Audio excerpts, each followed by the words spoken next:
every flipping year. Every year around this time I draw a certain red-headed lady, all the while looking back at the previous attempts, trying to figure out what the flip happened since last year. Well guys, it's that time of the year again. It's time for the 5th attempt at this Draw This Again challenge, featuring this lovely lady that I know absolutely nothing about. I mean, who is she anyway? So I sat down and watched the videos from the 2 previous years, and I gotta admit, something happened to me over the span of the past 2 years, though I can't quite point it out. So anyway, my 2018 attempt was a lot about sharing tips and tricks on the drawing, and my 2019 attempt was a lot more talk about improvement, setting goals for the new year, and accepting that sometimes change can be just as good as improvement. So I suppose this year we'll be doing a bit of a mix, and speaking of mix, I'll be creating half of this piece in Clip Studio Paint and then later move on to Photoshop to render details and finishing touches. Earlier this year I got my hands on Clip Studio Paint, and thank you for that, Celsius, and I found myself transitioning over to it a lot actually. Of course, it doesn't help that Photoshop has had a series of just weird bugs this year in the newest versions, but I still can't let go of Photoshop completely.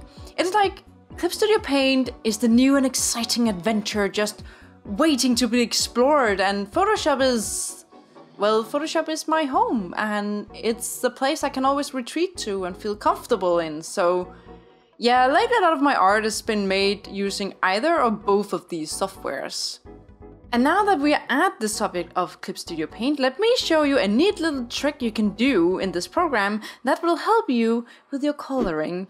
And when I say help you, I mean do the work for you. We're gonna let Clip Studio Paint color in our drawing. First, you create a new layer, call it whatever, I call it color hint. Place it below your line art or sketch layer, and then loosely paint in the colors you want to use. For your information, you can also skip the color hint layer and just have Clip Studio Paint invent some colors for you. But since we are sticking to a design here throughout the years, we have a certain palette to go with, so I will be using the color hint layer. And it's just a regular layer with colors on that I call color hint, so it's not like a specific color hint type of layer, I just call it color hint. Clip Studio is going to use your line art or sketch layer as your reference for where to put the colors. So remember to set the line art layer to be a reference layer. And that's a type of layer. It's called a reference layer. It's the little icon that looks like a lighthouse. Now pick your hint layer, go to Edit, Colorize, use hint image and colorize. Obviously, if you're not using a hint layer, like the color hint layer, just pick Colorize. Clip Studio Paint now generates colors for your piece. Boom, digital art. Be aware though that your new color layer is automatically set to multiply, which you might not want. So just put it back to normal. I'll do that in a few seconds. I then adjusted the colors and the values a bit, and then I went on to just shade using my colorized layer. You can also just use your newly created color layer as a reference or thumbnail for your colors, instead of using it directly like I did. It's up to you. Easy peasy, lemon squeezy. Now let's take a look back and see what happened this year. In my 2019 video, which I uploaded in 2020, but that I made in 2019, I mentioned that not a lot had happened since 2018, but there sure as frick happened a lot this year. I mean, some things stay the same. Sure, I still color, shade and render basically the same way. I basically use all the same brushes, but my style has changed a bit. This year I also started drawing in a much more cartoony style, which has probably been my biggest personal achievement this year. So at least something good happened in 2020. Let's just say that year 2020 was the year when I finally got tired of drawing pretty pictures. Nah, I mean, I like the occasional pretty picture, don't get me wrong, but I wanted to go expressive, and I really love it. Simple and expressive.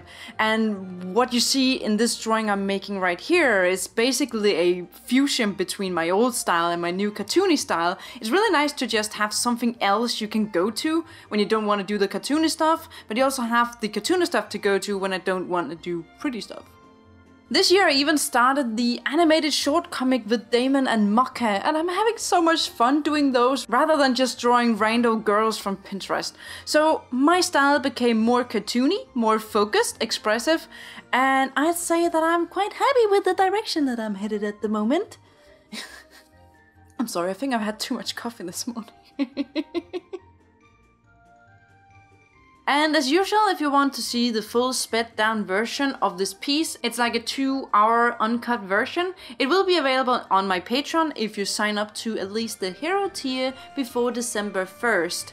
It'll be part of the upcoming term, which by the way also will be the last term, because from January I will switch things around on my Patreon and the rewards will be delivered in the feed. So rewards will come out more frequently and not tied to like a specific time and month and stuff. So I'm really excited about starting to do that and doing a lot more of behind the scenes, showing you guys how I do comics, how I edit videos, all that kind of jazz. I'm also trying to be better at creating context for my characters, so I decided to do a background this year. You'll see that later. Nothing fancy, but just, you know, enough to kind of place her or the character in some sort of setting that fits her design. I also started doing this thing where I mask the entire character to a gradient layer, set it to multiply so that it becomes kind of like a shadow layer, and then erase back in the light. It's not that I haven't done this before, it's just I've started to doing it a lot more. I find that it's way easier for me to control shadows and light because I can just focus on painting the character in its base colors and then think about the light setting later. It doesn't always work, but for simple character illustrations I think that this is a really easy approach.